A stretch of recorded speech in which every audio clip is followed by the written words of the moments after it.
দুপুরে খেতে একটা রেস্টুরেন্টে ঢুকলাম। ওয়েটারকে জিজ্ঞেস করলাম কি আছে।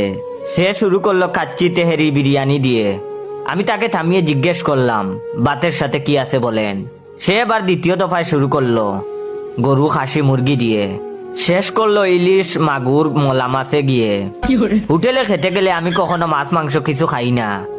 হোটেলের খাবার মানেই মরা দরা পচা সব কিছুর সমাহার। একমাত্র ভর্তা ভাজিটাই মোটামুটি নিরাপদ। আমি তখন তাকে জিজ্ঞেস করলাম ভর্তা ভাজি নাই। সাথে সাথে দেখলাম তার চেহারা সব উৎসাহ হারিয়ে গেল। সে বুঝে নিয়েছে আমি গরিব কাস্টমার, তারে টিপস দিতে পারবো না। সে অন্যদিকে ফিরে কোন রকম বলল আছে। আমি তখন বললাম আলু ভর্তা ডাল আর লাল শাক আনেন। অর্ডার দিয়ে 15 মিনিট বসে রইলাম। এরপর খাবার আসলো। গরিব কাস্টমার নিয়ে তার এত মাথা ব্যথা নাই। এর মধ্যে একবার আরেকটা আলু ভর্তা আনার জন্য ডাকতে লাগলাম, তার খবরই নাই।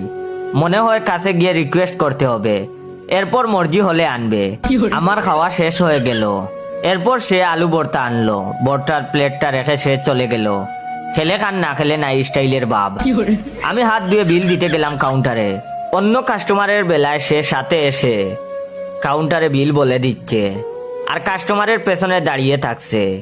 কাস্টমার পেছনে ঘুরেই তাকে দেখে টিপস দিচ্ছে। আমার বেলায় সে আসলো না, দূর থেকে বিল বলল।